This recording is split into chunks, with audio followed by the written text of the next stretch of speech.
vocês. Quero convidar vocês a lerem comigo a palavra de Deus no segundo livro de Crônicas, o capítulo que nós vamos colocar nos nossos olhos hoje é o 31.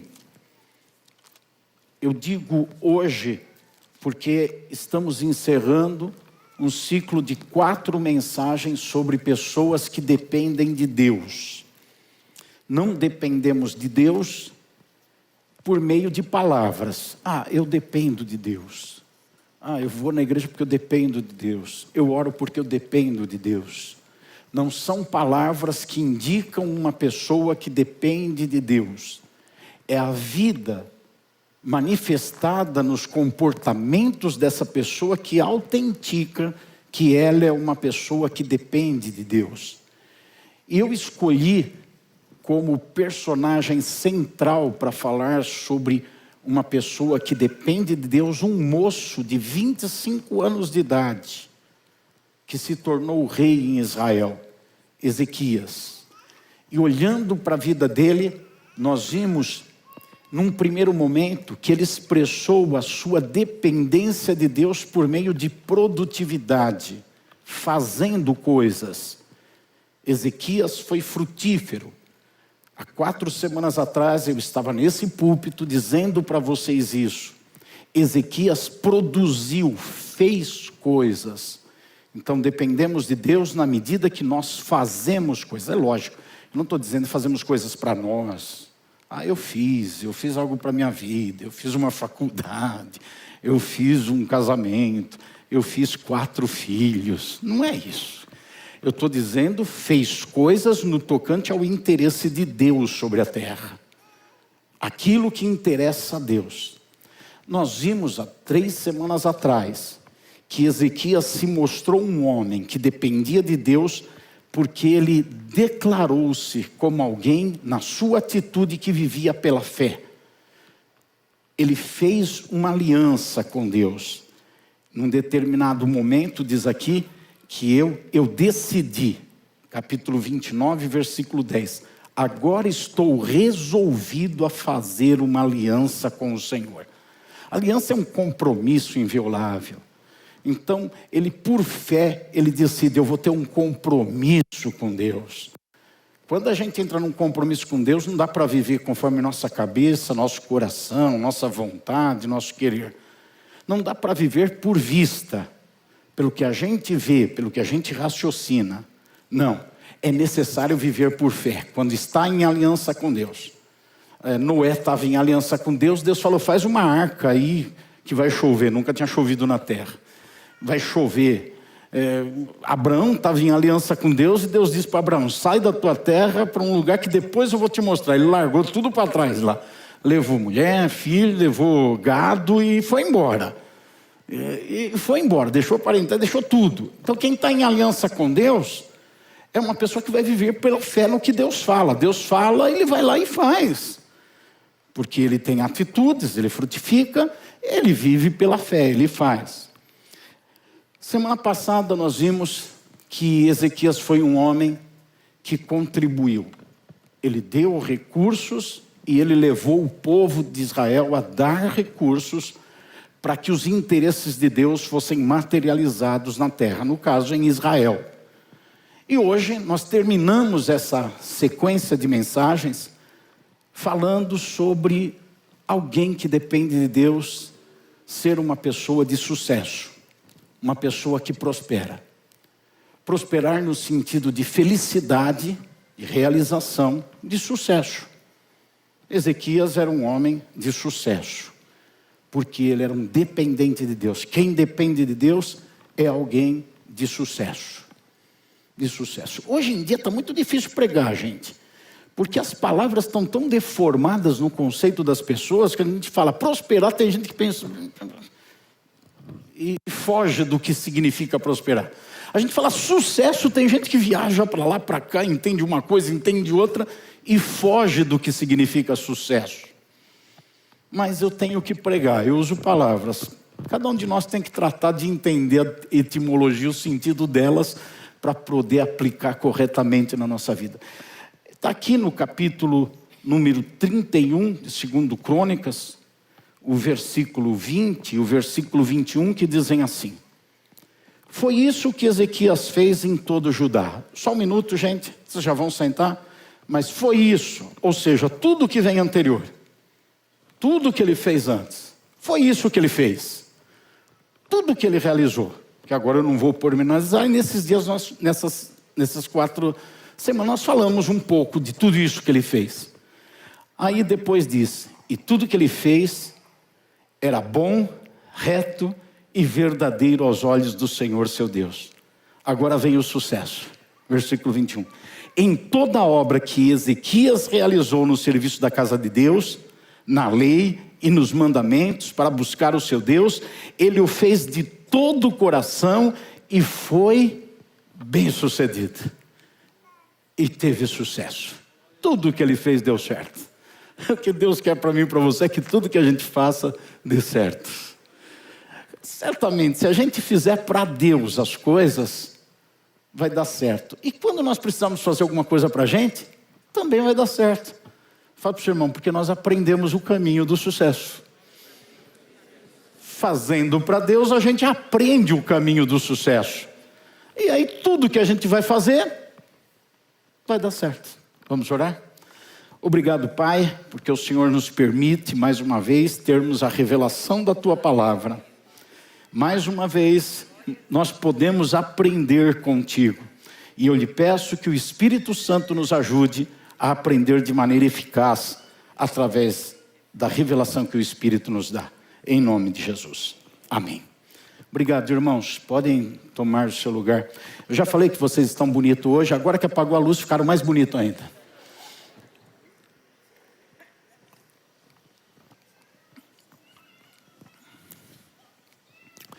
Então, nosso ponto de partida é esse moço aqui, de 25 anos, que foi um homem que durante seus 29 anos de reinado, mas ele teve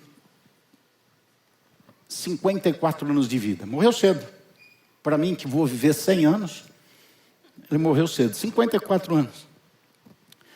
Nos seus 54 anos de vida, ele foi um homem que dependeu de Deus. Permita a Deus que você, na tua vida, seja alguém que dependa dele. Aí tem a garantia de sucesso. Tem muita gente que alcança o que é sucesso dentro daquilo que eu estava falando. Um pensa que é isso, outro pensa que é aquilo. Mas alcança esse tipo de sucesso com muitos efeitos colaterais na vida. Tem gente bem sucedida economicamente com uma família fracassada. Tem gente bem sucedida na família com uma economia fracassada. Tem gente bem sucedida, entre aspas, eu vou colocar, espiritualmente, mas na sua conduta e nos seus relacionamentos é um fracassado. Não é esse o sucesso que Deus tem para nós. O sucesso que Deus tem para mim, o sucesso que Deus tem para você, é um sucesso pleno. É um sucesso que abrange todas as áreas da nossa vida. É um sucesso que vai se manifestar em tudo que a gente faz. O texto diz: tudo que ele fez foi bom e foi reto aos olhos de Deus. E em tudo que ele colocou as mãos para fazer foi bem sucedido. Então o sucesso é pleno. Deixa eu fazer um parênteses aqui para dizer para você que nós, mesmo sendo pessoas bem-sucedidas, ainda estamos vivendo num mundo imperfeito. Ainda estamos vivendo num mundo com dificuldades e não estamos no nosso habitat natural.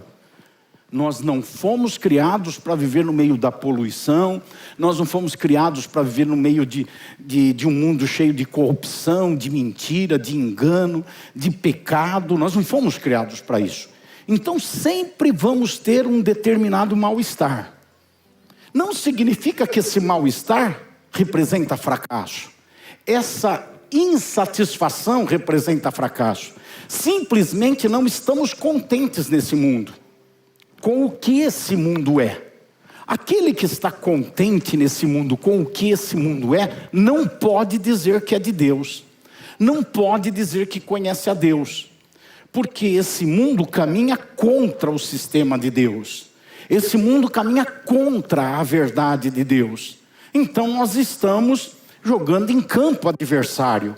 Nós estamos jogando num reduto que não é o nosso.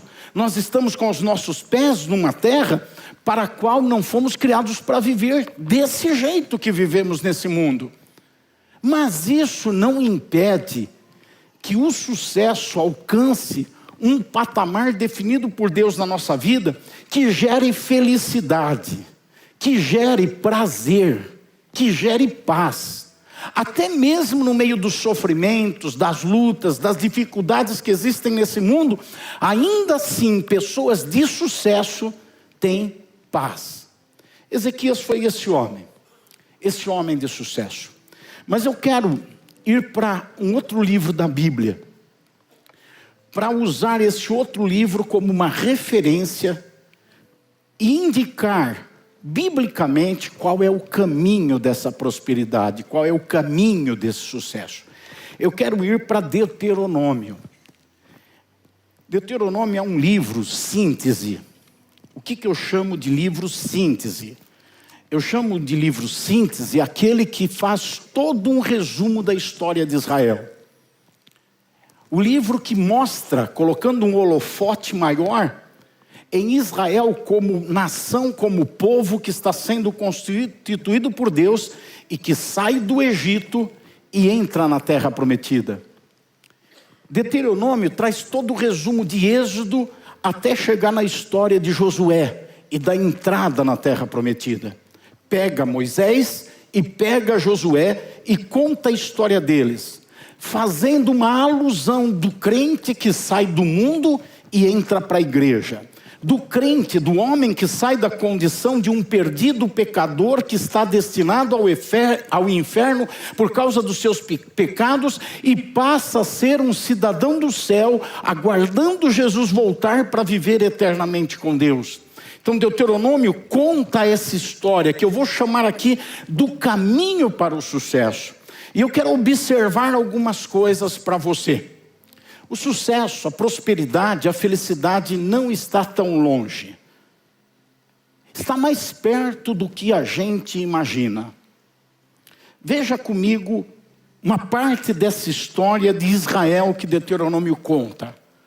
Deuteronômio conta daquela nação, de centenas de milhares de pessoas, que foi tirada do Egito com uma promessa de Deus de herdarem uma terra prometida. Eles iam sair de um ponto no Egito e chegarem num outro ponto que era a terra prometida. Uma terra deles, onde eles se estabeleceriam. Então eu diria que eles sairiam do fracasso, da obscuridade, e chegariam na prosperidade, chegariam no sucesso. Quanto tempo eles levaram nesse percurso? Eles levaram 40 anos para chegar no sucesso. Mas eles não precisavam levar 40 anos para chegar no sucesso. Olhe comigo, o ponto de partida deles, logo saindo do Egito, é o Horebe, o Monte Horebe, onde Moisés teve aquela passagem da sarça ardente. É o ponto de saída do Egito, do lado de fora do Egito, mas na fronteira do Egito. É o ponto de saída deles. E a terra prometida tem como ponto de referência de entrada uma cidade chamada Cades Barneia. Cades Barneia é a terra de onde é possível olhar e ver a promessa, e ver o sucesso, e ver a prosperidade. Eles demoraram 40 anos saindo do Egito, do Horebe, até Cades Barneia. Mas vamos descobrir aqui no capítulo 1 de Deuteronômio, no versículo número 2, quanto tempo eles poderiam ter usado para chegar na terra prometida. Diz assim: é uma jornada de 11 dias, do Horebe até Cades Barneia. Quem já fez esse percurso nas peregrinações em Israel, hoje é feito em ônibus de ar-condicionado. E leva algumas horas. Não lembro quanto agora, mas eu acho que 3, 4 horas. Eles iam a pé, caminhando numa multidão imensa. É lógico, criança chorando, mulher resmungando. Eles iam, desculpe mulheres, algumas resmungam, mas tem muitos homens que resmungam, ficou melhor assim. Então tá bom. Então eles iam conversando, um parava, alguém cansava, ficava com cãibra, e demorava, acampava. Fazendo tudo isso era um caminho de 11 dias. Demoraram 40 anos. Sabe, irmãos, tem crente que está demorando 40 anos para chegar no sucesso, quando podia chegar em 11 dias. Quando podia chegar em 11 dias. Se fosse de ônibus de ar-condicionado, em 3, 4 horas. Mas demora 40 anos para chegar. E o que é pior, porque se demorasse 40 anos e chegasse, tudo bem, demorou, mas chegou no sucesso. Mas o que é pior, tem muita gente que passa por essa vida inteira e não chega. E daquela multidão, somente 2 chegaram. Demorou 40 anos e somente 2 entraram na terra prometida. Eles não entenderam e não trilharam o caminho do deserto. Eles viveram no deserto. Tem gente que se converte, aceita Jesus, vai para a igreja e vive no deserto. Não passa, deserto não é hotel, deserto não é lugar para se hospedar, deserto não é lugar para morar, deserto é um lugar de passagem. Eles tinham que passar pelo deserto, mas eles não precisavam estabelecer a vida deles no deserto, era só passar. Ora, ficar 40 anos no deserto é totalmente diferente do que ficar 11 dias no deserto. Tem gente que já acostumou com o deserto. Tem gente que já vive no deserto e acha que ser um cristão é isso mesmo, é viver no deserto. Tem gente que acha que nunca vai alcançar o sucesso, porque ser crente é sofrer, ser crente é padecer. Ser crente é ficar no deserto sofrendo as agrúrias, dificuldades que o deserto oferece. E vão ficando murchos, vão ficando desanimados, vão ficando abatidos, e não se questionam e não perguntam por que esse deserto nunca acaba, por que esse deserto nunca termina. Eles não se perguntam isso, eles preferem ir se acomodando ao deserto, ir entendendo o deserto com naturalidade. E toda aquela geração de 40 anos viveu no deserto e morreu antes de entrar na terra prometida. Eu quero, com toda a sinceridade do meu coração, declarar o meu desejo de que você seja alguém que passe pelo deserto, mas que não more no deserto. O desejo é que você não morra sem alcançar o sucesso na sua vida. Que você não morra sem alcançar a prosperidade na sua vida, relacionada com felicidade, com realização, sendo quem você é e fazendo o que você faz. Israel se acostumou com o deserto, morreu no deserto. Se você se acostumar com o deserto, você vai morrer no deserto. Você vai viver no deserto e vai morrer no deserto. Mas o povo que conhece o seu Deus se tornará forte e ativo. Era necessário eles serem fortes e ativos no deserto, para poderem vencer aquele deserto. Então, o caminho para o sucesso é curto, ele não é complicado. Tem muita gente que está complicando o caminho da vida com Deus. Tem muita gente, tem vezes que alguém fala assim, eu vou dar um testemunho. Quando ele termina de falar, eu fico pensando, isso é testemunho que se preze? Isso é testemunho. Tem gente que até vai dar testemunho, eu já ouvi isso, dizer, eu vou dar um testemunho, irmão, sabe? Hoje eu acordei e o diabo estava me esperando. Hoje eu acordei, parece que ele estava do lado da cama me esperando, e aconteceu isso, aquilo outro, e durante o dia, isso, aquilo, o motor do carro fundiu, minha sogra veio me visitar, minha mulher brigou comigo, meus filhos, eu perdi o emprego, aconteceu isso, aquilo, eu estou exagerando um pouco, tá? Aconteceu aquilo, outro, agora à noite eu estou aqui na igreja, irmão, para testemunhar que eu venci, cheguei até aqui, caído. Tem gente que acha que isso é a vida de cristão. A vida de cristão não é isso. Teu lugar não é o deserto. Deus não te fez para morar no deserto. Ele criou Adão e Eva e não colocou eles no Saara. Deus colocou no Éden. Deus colocou numa terra que mana leite e mel. E o teu destino é viver numa terra que mana leite e mel, não no deserto. Mas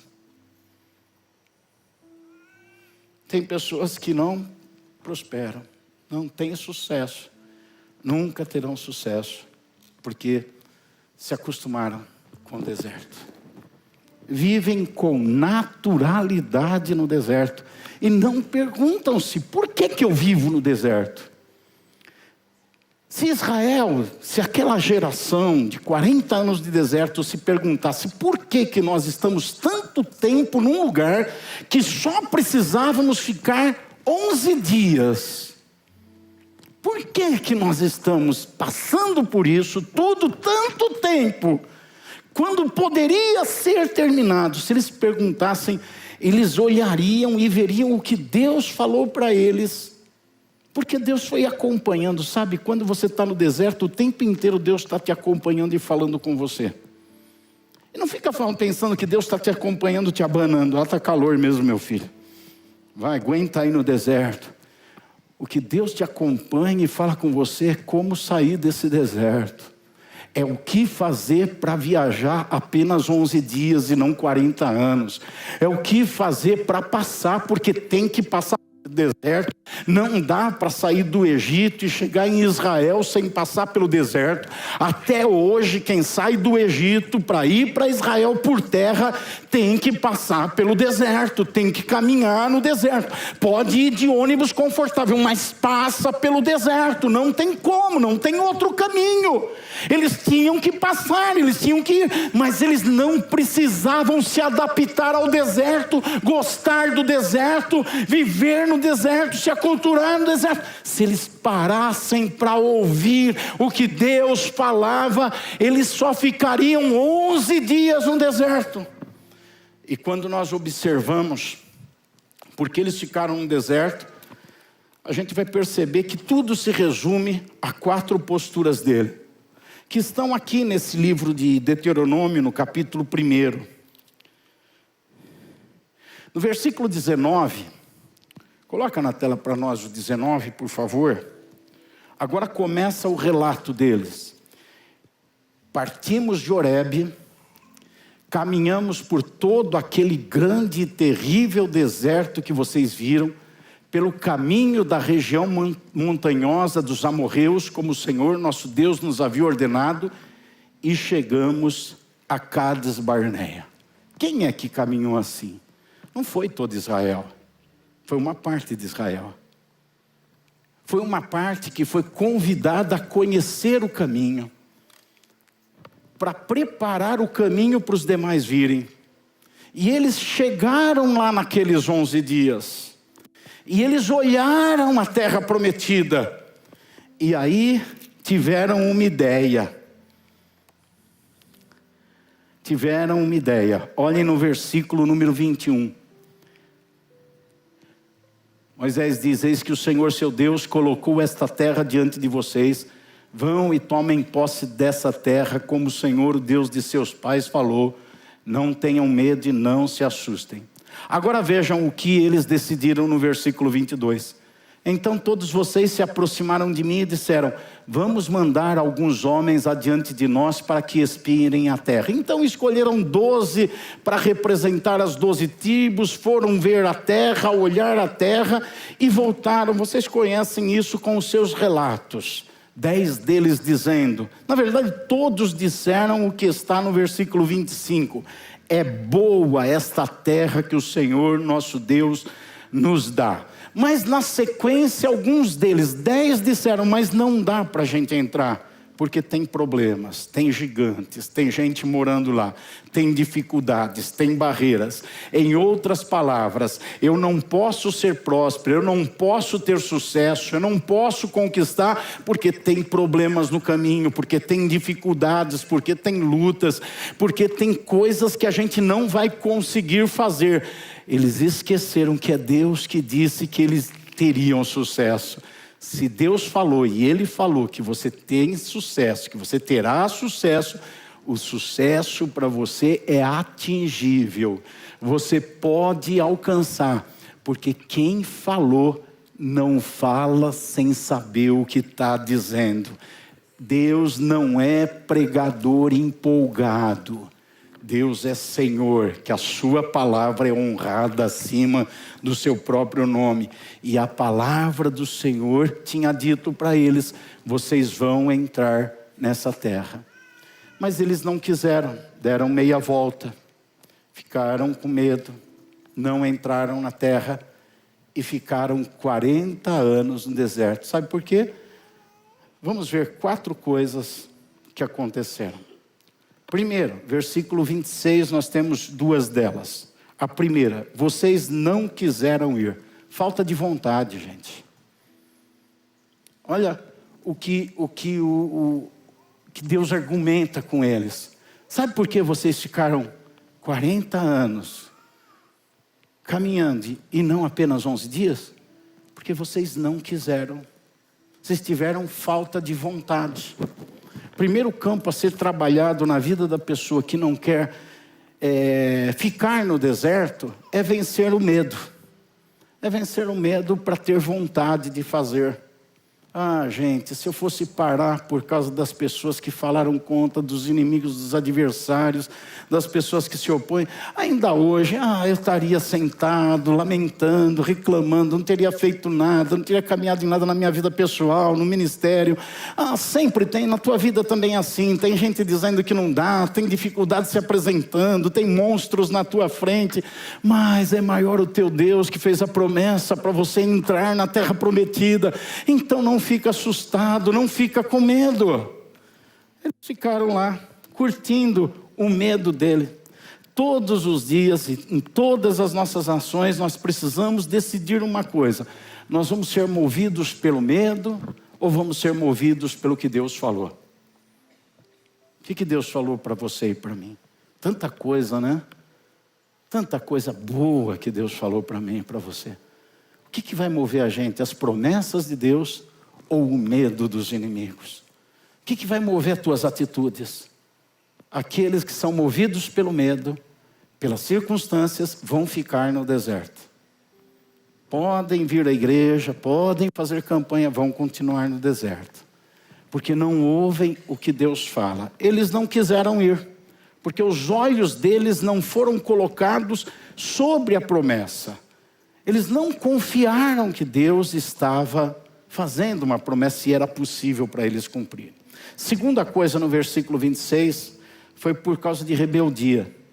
Versículo 26 diz assim, vocês foram rebeldes. Por causa de rebeldia. Rebeldia é não obedecer à autoridade. O que Deus fala é autoridade. Deus fala para você que a sua vida deve ser uma vida bem-sucedida. Ele tem autoridade. Quando você assume fracasso, quando você baixa a cabeça, quando você se lamenta, quando você se queixa, e eu não estou dizendo de uma expressão de queixa que todo mundo já teve aqui, mas tem uma atitude, uma vida sequencial de lamento e queixa. Na verdade, você, eu, quem faz isso está se levantando contra a autoridade de Deus, está praticando rebeldia, porque Deus garantiu que nós vamos ser bem-sucedidos. Vocês têm consciência de que Deus garantiu isso para o justo? De que ele vai ser bem-sucedido? Quem tem essa consciência, esse conhecimento bíblico de que Deus... Alguns têm, não é todo mundo, mas alguns têm essa consciência, esse conhecimento bíblico de que Deus falou que vão ser bem-sucedidos. Só que ele falou que são os justos. Então eu entendi porque alguns não têm essa consciência. Tem alguma coisa acusando eles, apertando eles e mostrando para eles que eles não são justos. É por isso que não tem essa consciência, porque não é para todo mundo, é para os justos. Eles foram rebeldes. Todos os dias nós temos que decidir se vamos obedecer a Deus ou vamos obedecer nossos pensamentos, nossos sentimentos, nossos desejos. Toda hora nós temos que tomar a decisão. Eu vou fazer isso porque Deus mandou eu fazer. Ou então eu vou fazer isso porque eu sinto, porque eu penso, porque eu raciocínio que é o melhor, porque eu quero fazer isso. Toda hora. E quem vive desse lado assim é rebelde. É rebelde. Porque não está fazendo aquilo que Deus falou para fazer, mas está vivendo pelos seus sentimentos. Terceira coisa que estava sobre o povo e que fez com que eles ficassem 40 anos no deserto. Eles ficaram murmurando em suas tendas, no versículo 27. Versículo 27. Eles ficaram murmurando em suas tendas. O que era isso? Era uma falta de aliança entre as pessoas que tinham intimidade. Tenda representava a casa. Casa representa pessoas íntimas, pessoas próximas, aqueles que estão juntos. Representa o que é dito por aquelas pessoas que estão juntas, que estão na intimidade, o que eles conversam, o que eles falam. Eles não falavam o que deviam falar. Imagine duas situações. Imagine os 10 espias falando dentro de casa depois de voltar da viagem. Puxa, nós fomos lá olhar a terra prometida, é verdade que tem tudo que Deus falou, mas não vai dar para a gente entrar. É muito difícil, tem gigantes lá, os guerreiros são fortes, nós não vamos conseguir entrar. Esse Moisés é louco, esse Josué é louco de falar para a gente entrar lá, nós estamos perdidos, não vai dar certo, as coisas não vão funcionar. Agora imagina Josué e Caleb, os dois que voltaram, viram as mesmas coisas, eles entrando em casa e falando com as suas esposas: meu bem, Deus falou que vamos ter uma terra, nós vamos ver a terra hoje, ela é tudo que Deus falou, e pode ter certeza, marca no calendário aí, nós vamos entrar naquela terra, nós vamos vencer os inimigos, nós vamos superar as dificuldades, nós vamos triunfar. Vocês pintaram os 2 quadros? 10 ali, 2 aqui. Como é que a maioria faz? É por isso que a maioria não é bem sucedida. É por isso que a maioria não se dá bem. É por isso que a maioria acaba a sua vida frustrado. Porque olham desse jeito. Murmuram em suas tendas. Fala para o seu irmão assim: cuidado com as suas palavras, irmãos. Assim, irmão, cuidado com o que você fala. O que a gente fala é muito importante, porque a primeira ação, não é a única, mas a primeira ação para materializar as promessas de Deus são as palavras. As palavras é o primeiro passo para materializar o que Deus fala. Então, se Deus diz, você vai ser bem-sucedido, a primeira coisa que eu tenho que fazer é crer ao ponto das minhas palavras irem nessa direção, de que eu vou ser bem-sucedido. A maioria não faz isso. Eles murmuravam nas suas tendas. Efésios 4, versículo 29, diz assim: não saia da boca de vocês nenhuma palavra suja, mas unicamente a que for boa para edificação conforme a necessidade. E assim, transmitam graça aos que ouvem. Eu gosto dessa tradução, porque algumas traduções dizem nenhuma palavra torpe, e aí a palavra torpe vai para o lado daquilo que popularmente a gente chama de palavrão. Mas aí diz nenhuma palavra suja. Não é só palavrão que é palavra suja.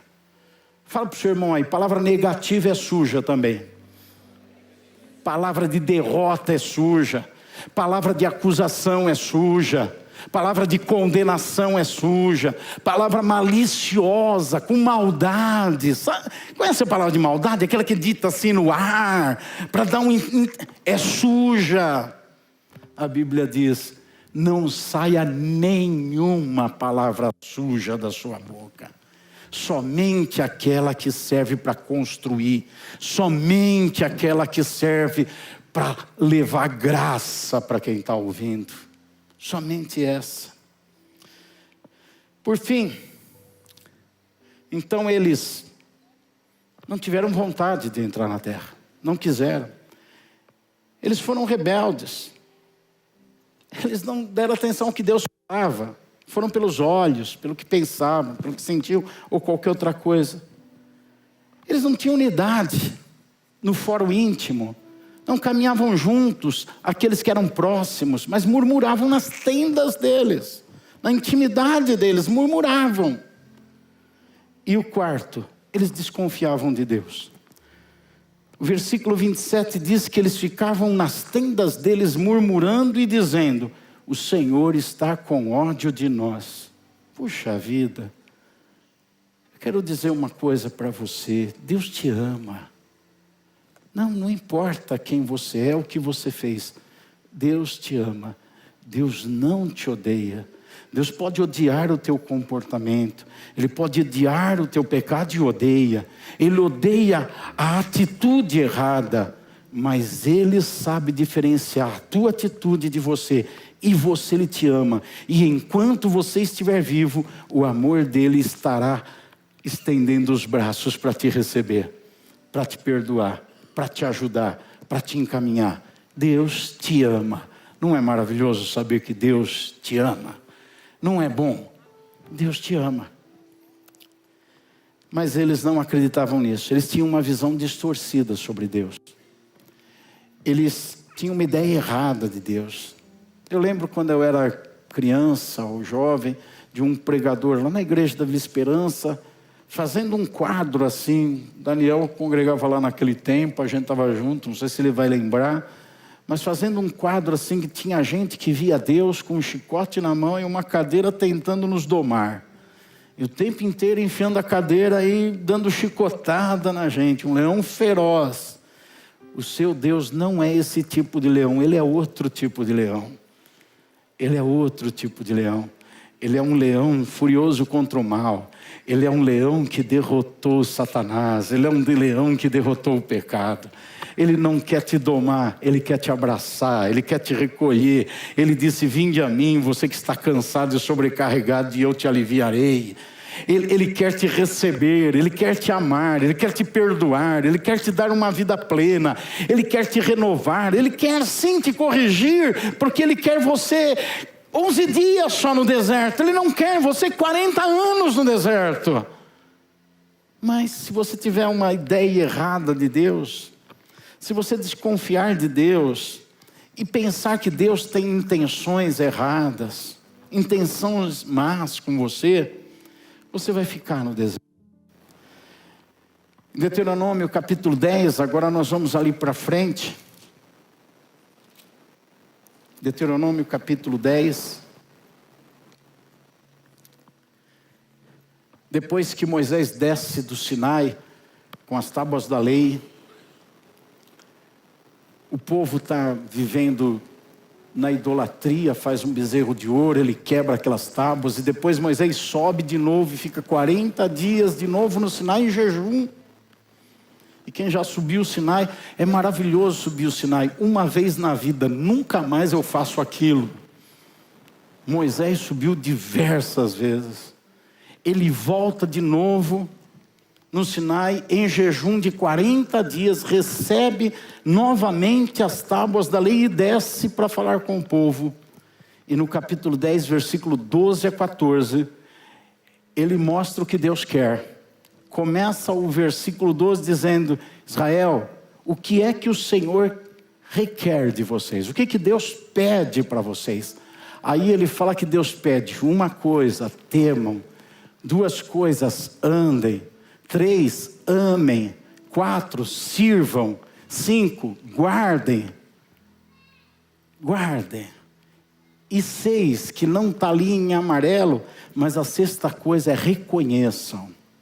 Vamos ver isso terminando a mensagem. Primeiro, o que Deus quer de você para você não ficar 40 anos no deserto? Primeiro, tema a Deus. Tenha respeito por Deus. Cada vez que nós ouvimos o que Deus fala e damos de ombro e não fazemos, nós estamos perdendo o respeito por Deus. Eu falei lá na conferência que Deus valoriza tanto a sua palavra que Ele chegou ao ponto de dizer para os seus discípulos: quando vocês ouvirem aqueles que falam da palavra e não cumprem, os fariseus, mesmo assim, façam tudo o que eles dizem. Olha só, olha como que Deus vê a palavra dele. Agora você imagina aquela pessoa que ouve a palavra de Deus e dá de ombro. Aquela pessoa que ouve uma verdade da palavra de Deus e diz, ou não diz, apenas age da forma de, deixa para lá. E não toma uma postura. E não tem um comportamento de acordo com a palavra. É uma pessoa que não teme a Deus. Vai ficar no deserto. Segundo, o que Deus requer? Andem. Tenham ações. Tenham comportamento. Primeiro, tenha algo dentro de você. Temor a Deus, respeito. Segundo, tenham ações mediante esse respeito. Comportamentos mediante o respeito que tem por Deus. Terceiro, amem. Tenham sentimentos por Deus. Que esse respeito, que essa ação seja feita em amor. Não por uma obrigação pesada, mas porque amam a Deus. Quarto, sirvam. Se dediquem, sirvam o Senhor. Use o que você tem, quem você é, para servir a causa do Senhor. Nós servimos o Senhor servindo a causa dele na terra, a missão que ele tem e nos entregou aqui na terra. Que mais? Guardem, internalizem aquilo que Deus fala, coloque dentro de você, guarde dentro de você, coloque num lugar precioso dentro de você aquilo que Deus fala. E por fim, reconheça, eis que os céus e os céus dos céus são do Senhor, o Deus de vocês. A Ele pertencem a terra e tudo o que nela há. Você faz parte de tudo que há nessa terra. Reconheça que você é do Senhor. Você pertence a Ele, você é propriedade dEle. É isso que Deus espera de nós. Vamos ficar em pé.